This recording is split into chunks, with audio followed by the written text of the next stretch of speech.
မင်္ဂလာရှိသောတနင်္ဂနွေနေ့လေးပါရှင်အခုဆိုရင်ညီမတို့စာလုံး page admin တွေကနေပြီးတော့မှပြီးခဲ့တဲ့20ရက်နေ့ August 2015တုန်းကစင်ကာပူနိုင်ငံတော်အဆင့်ထူးချွန်ဆုရရှိခဲ့တဲ့ညီမငယ်လေးရေမွန်ဆုကိုတွားရောက်တွေ့ဆုံမေးမြန်းမှာဖြစ်ပါတယ်ရှင်စမျိုးကြည့်ရှုကြပါနော်မင်္ဂလာပါညီမလေးမင်္ဂလာပါပထမဆုံးအနေနဲ့ညီမလေးရဲ့နာမည်နဲ့အခုလက်ရှိပညာသင်ကြားနေတဲ့အကြောင်းမျိုးကိုမတို့မိတ်ဆက်ပေးနော်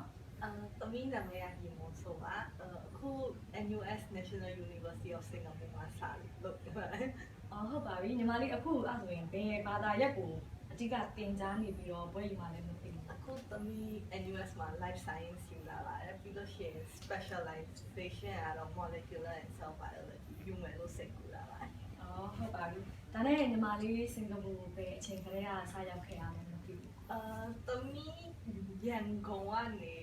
လေးတန်းထွက်လာပြီးဒီမှာလေးတန်းတင်ရပါတယ်ဟုတ်ကဲ့ရှင်35 primary school မှာရှင်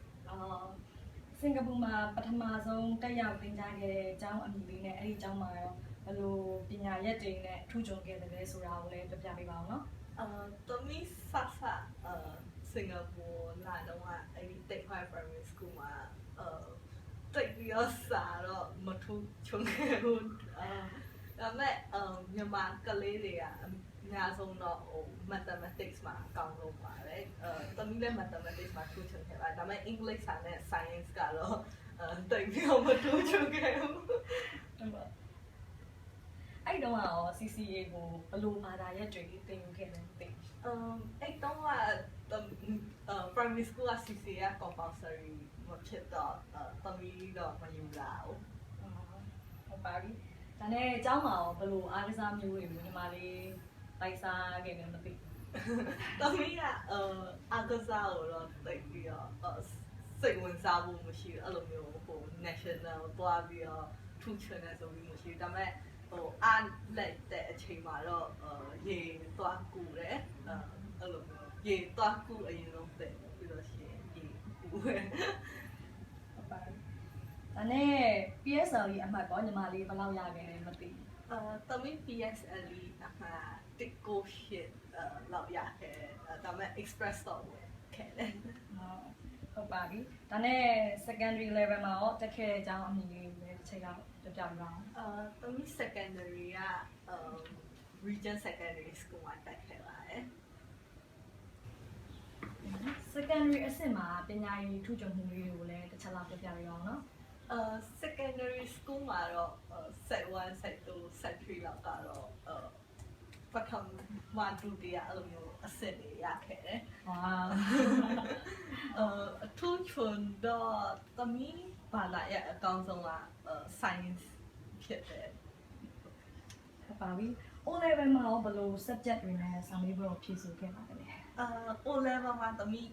English စာမယူရတယ်လို့ရှိရင်မာလတန်က Burmese ယူရယ်ပြီးလို့ရှိရင် science က pure biology နဲ့ pure chemistry ယူရတယ်ပြီးလို့ရှိရင်geography နဲ့ social study ယူရတယ်လို့ရှိရင် math math နဲ့ math နဲ့ဟုတ်ပါပြီ Poly အဆင့်မှာဘယ်အကြောင်းကိုတက်ရောက်ခဲ့ပါလဲသမီး Poly က Republic Polyကျောင်းတွင်းပညာရေးထူးချွန်မှုလေးတွေကိုလည်းပြပြပေးပါအောင်နော်ညီမလေးသမီး Republic Poly မှာကျောင်းတက်နေတော့သမီး join တဲ့ interest group ကသမီး join တဲ့စာပေမှု science နဲ့ပတ်သက်ပါတယ်အဲ့ဒီgroup မှာတော့သမီးကအများနဲ့လုပ်အပ်ပြီးလိုက်လုပ်တယ်အဲ့ဒီလိုအပ်တဲ့လူတွေကိုမျိုးပစ္စည်းဝယ်ပေးတာတို့အဲ့လိုမျိုးသူများအိမ်ကနေပြီးတော့ဟိုဆန်နိုဘာလို့လိုက်ယူပြီးတော့အဲ့လိုမျိုးဝေတာတော့အဲ့လိုမျိုးအများနဲ့လိုက်လုပ်ပေးတယ်အဲ့ဒီကြောင့်မို့သမီးကအများနဲ့ဟို service learning ကနေအများနဲ့စုရတယ်ပြီးလို့ရှိရင်အဲ့ဒီဒုတိယနှစ်မှာသမီးကဟိုဥက္ကဋ္ဌအဲ့ဒီ interest ကမှာဥက္ကဋ္ဌဖြစ်ပါတယ်ပြီးတော့စာတင်ဘက်ကြတော့အဲ့ဒီ interest group နဲ့စာတင်မှုနဲ့နည်းနည်းအချိန်အများနဲ့ပေးရတယ်ဆိုတော့နည်းနည်းစာတင်ဘက်ကတော့အချိန်နည်းနည်းပေးရပါတော့ဒါပေမဲ့ သမီးလုံနိုင်တယ်လို့ကိုယ့်အကိုပြောပြီးတော့အဲ့လိုမျိုးစုတွေစာတင်ပါစုတွေအများနဲ့ရတယ်ဟိုသမီးကြိုက်တဲ့ဘာသာရဲ့ဟို microbiology တို့အဲ့လိုမျိုးanatomy and physiology ကိုယ်ခန္ဓာလိုမျိုးစာတင်မှုတွေပတ်တော့သမီးစုအများနဲ့ရတယ်အဲ့ဆိုညီမလေးကတော်တော်ထူးချွန်ခဲ့တာပဲဟုတ်ပါပြီအခုဒီ2015 August 20ရက်နေ့ကညီမလေးတက်ယူခဲ့တဲ့နိုင်ငံတော်အဆင့်ထူးချွန်စုကိုလည်းညီမလေးဘယ်လိုစူးစမ်းမှုတွေကြောင့်ဒီစုကိုရခဲ့တယ်လဲဆိုတာကိုညီမလေးလိုစူးစမ်းနေကြတဲ့လူငယ်တွေအားကြလိုက်နာနေယူနိုင်အောင်လို့ညီမလေးကပြပြပြအောင်နော်သမီး August 20ရက်နေ့အစုနှစ်ခုရတယ်ပထမစုကလီကွန်ယူaward for mathematics and science နောက်တစ်ခုက Lee Kuan Yew scholarship to encourage upgrading ပထမစုကတော့mathematics နဲ့ science မှာထူးချွန်တဲ့ကလေးတွေကိုပေးရသမီး advice ကတော့ကိုကြိုက်တဲ့ဘာသာရဲ့ကိုယူပြီးတော့အိမ်မှာအများနဲ့ focus လုပ်ပြီးတော့အိမ်မှာကြားလို့ရှိရင်ထူးချွန်အောင်ဘာဖြစ်လို့လဲဆိုတော့သမီးprimary school next secondary school မှာတိတ်ပြီးတော့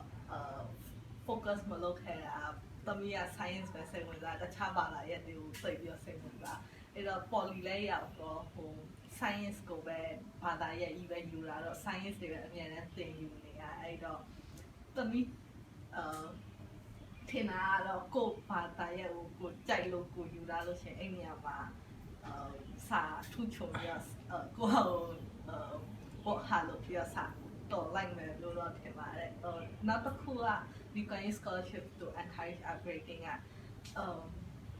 poly ပြီးတော့ diploma ရပြီးတော့လည်းအိမ်မှာမရက်သွားနဲ့ပြီးလို့ရှိရင်ထပ်ပြီးတော့စာစူးစမ်းပြီးတော့ကို degree ယူ degree လို့ရှိရင် master ယူလို့ရှိရင်doctor of philosophy အဲ့လိုမျိုးကိုအမြဲတမ်းတိုးတက်အောင်လုပ်နေရမှာဟုတ်ကဲ့ဒါနဲ့ညီမလေးကိုဒီလိုမျိုးထူးချွန်လာအောင်လို့အဓိကဘယ်သူတွေပံ့ပိုးခဲ့ရလဲပေါ့နော်နောက်ပြီးတော့ဘယ်လိုမျိုးတွေပံ့ပိုးမှုတွေပြုလုပ်ခဲ့ပါသလဲဆိုတာလည်းတစ်ချက်လောက်ပြပြပေးပါအောင်နော်ပထမသမီးအများဆုံးကျေးဇူးတင်မှာတော့မိဘနှစ်ပါးနဲ့သမီးအမဖြစ်ပါတယ်အခုလည်းဆိုတော့အဖေကအမြဲတမ်းဟိုသူလည်းအခုမှ Master of Science Life Science NTU ကနေရတာပြီးတော့အမြဲတမ်းစာစူးစမ်းပြီးတော့အလုပ်အများကြီးလုပ်ပြီးတော့သမီးကိုထောက်ပံ့ပို့ခဲ့တာအမေကတော့အမြဲတမ်းပံ့ပိုးနေရသမီးကိုဟိုအဲ့လိုမျိုးသမီးချမ်းချက်အမြဲတမ်းကျွေးမွေးနေတာအမတော့သမီးကိုအမြဲတမ်းsupport ပေးနေစကားပြောလို့ရှိရင်သမီး science မှာသူလည်း science က degree ရတာဆိုတော့သမီးလည်း science မှာအထောက်အကူလို့လည်းသူအမြဲတမ်းကူညီပေးနေတယ်ဟုတ်ကဲ့ရှင်ဒုတိယကတော့သမီးဆရာမတွေအများဆုံးက Republic Poly ရတယ်ဘာဖြစ်လို့လဲဆိုတော့ပထမသမီးရဲ့ interest group ကဆရာမရှိခဲ့လို့ရှိရင်သမီးလိုမျိုးစုတွေရမှာမဟုတ်ဘူးလို့ရှိရင်သူကအမြဲတမ်းသမီးကိုအဲ့လိုမျိုးအမြဲစကားပြောပေးနေတယ်အဲ့လိုမျိုးလောက်အားပေးတရားရှိရဲလာ join လုပ်ပါဆိုသမီးကအဲ့လိုမျိုးလိုက်သွားတယ်နောက်တစ်ယောက်ကသမီး poly မှာ final year project လုပ်ရတယ်အဲ့ final year project ကသမီးagency for science technology research BioPeace မှာပါလုပ်ရတယ်အဲ့ဒီနေရာကိုလည်းဟိုရှာခတ်တယ်အဲ့တော့သမီးဆရာမအဲ့နေရာပူရှာပေးရလို့ရှိရင်အဲ့သမီးအဲ့တော့ final year project လုပ်တော့လည်းအမြဲတမ်းRepublic Poly ကနေအဲ့ဒီ BioPeace ကိုအမြဲတမ်းတွာလာနေရတယ်ပြန်နေတာ experiment တွေပါလုပ်ရတယ်အဲ့တော့သမီး report ထွက်လာတော့သူကသမီးကို checking လိုက်လုပ်ပေးရအဲ့လိုမျိုးလို့ရှိရင်နောက်တစ်ယောက်ကသမီးရဲ့deputy principal Republic Polytechnic ဘာဖြစ်လို့လဲဆိုတော့သမီးကအမှန်တကယ်Australia မှာသွားပြီးတော့bachelor degree in biomedical science ပထမဆုံးသွားယူတော့အဲ့ဒါတစ်နှစ်ထဲနဲ့ပြီးနိုင်တယ်ဒါပေမဲ့ NUS က4နှစ်ဆိုတော့နည်းနည်း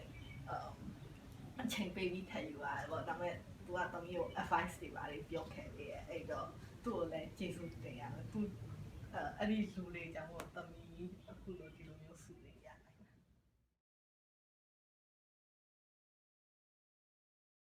ဟုတ်ပါပြီညီမလေးကဲအဲ့ဒါဆိုရင်အမတို့နောက်ဆုံးအနေနဲ့ညီမလေးရဲ့အနာဂတ်ရည်မှန်းချက်နဲ့နောက်ဆက်လက်ပြီးတော့ဘယ်လိုမျိုးတွေစူးစမ်းသွားမလဲလှုပ်ဆောင်သွားမလဲဆိုတာလေးကိုတစ်စိမ့်လောက်ပြပြပေးပါအောင်နော် သမီးကအခု life science and US မှာယူတာတော့အဲ့နေရာမှာပဲထပ်ပြီးတော့စာလုပ်ဖို့ရှိရဲ့သမီးဒီ bachelor ပြီးသွားလို့ရှိလို့ရှင် master ဆက်တက်မယ်ပြီးလို့ရှိလို့ရှင် PhD ဆက်တက်မယ်ဘာဖြစ်လဲဆိုတော့အခုသမီးဦးလေးကhepatitis B ရပြီးတော့ liver cancer ဖြစ်ပြီးဆုံးသွားပြီသမီးအဖေကအခုမှ lymphoma cancer ဖြစ်တယ်အဲ့တော့cancer ကအခုတည်နိုင်တဲ့လောက်တော့ဟို cure မရှာသေးဘူးအဲ့တော့သမီးအဲ့နေရာမှာတွားပြီးတော့သူ့ဒေသနာလုပ်ပြီးတော့ cancer cure ကိုရှာမယ်လို့စိတ်ကူလာတယ် ။ဟာတကယ်ကောင်းတဲ့ရည်ရွယ်ချက်လေးပဲဟုတ်ပါပြီညီမလေးရဲ့ရည်ရွယ်ချက်တွေအောင်မြင်ပါစေလို့အမားတို့စာလုံး page က admin တွေအကုန်လုံးအဆုမကောင်းတောင်းလိုက်ရတယ်